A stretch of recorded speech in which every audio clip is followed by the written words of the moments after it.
कि उस परमात्मा के तो अनंत अवतार हैं, अनंत बार यहाँ प्रकट होता है, असंख्य बार। और ये 9 चित्तों बुद्धिनाश, यानी बुद्धिहीन लोग केवल 9 ही अवतार मानते हैं, और वो खलक खेल खलक में, ये इन 9 अवतारों को ही भगवान मान रहे हैं। उस परमात्मा के अनंत अवतार हैं और वो खलक खेल खलक में 6 ऋतु 12 मास। और भगवान क्या बताते हैं, जहां जन की महिमा सुनो ता मैं गवन करंत, वो तो नगर निश्चिंत बसो जहां मेरे प्यारे संत। अब जो वेद बताते हैं वो परमात्मा गति करके आता है और हमारे आध्यात्मिक यज्ञ में आता है, आध्यात्मिक अनुष्ठानों में भी वो गुप्त रूप में रहता है और अच्छी आत्माओं को आकर मिलता है। और वो परमात्मा स्वयं भी कहते हैं, जहां जन से महिमा सुनो, जहां मेरी महिमा चलती है, जहां मेरा ज्ञान प्रचार होता है, तहां मैं गवन करंत, वहां मैं पहुंच जाता हूं एक पल में। पहुंचूंगा क्षण एक में, जन अपने के काज, हिरण्यकशिपु जो मार दूं और नरसिंह धर लूं साज। तो यहाँ परमात्मा कहते हैं, जहां जन से महिमा सुनो तहां मैं गवन करंत, वहां पहुंच जाता हूं गति करके।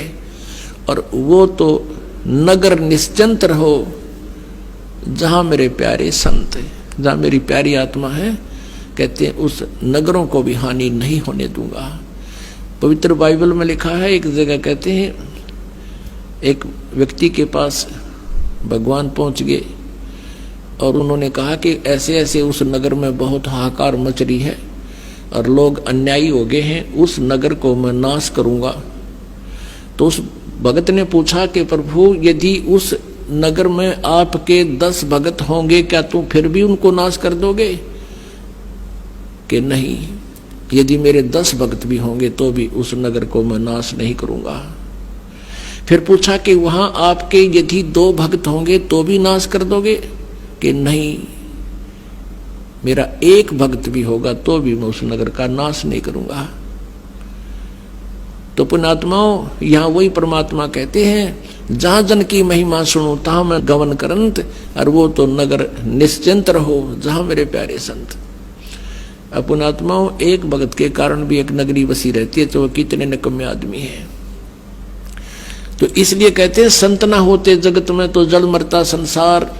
तो परमात्मा हर युग में रहते हैं, हर पल में रहते हैं, लेकिन वो उस समय उनका जो सतिथि होती है वो गुप्त रहते हैं, उनको कोई पहचान नहीं सकता। ना तो आग ला दे काल यहाँ पे, वो परमात्मा इस जो है जलते हुए काल के लोक में बर्फ का काम करते हैं यहाँ। और परमेश्वर ने प्रत्येक ब्रह्मांड में अपना एक गुप्त स्थान बना रखा है, जैसे राजदूत भवन होता है, और वहां रहने से भी हमें बहुत राहत यहाँ मिल रही है। तो पुण्यात्माओं, ये काल है, और काल आपने देखा होगा गीता जी में अपना विकराल शरीर दिखाता है, रूप दिखाता है, जो अर्जुन जैसे योद्धा भी कांप जाते हैं, थर थर कांप रहे होते हैं, और उसने हम भगवान मान रहे थे।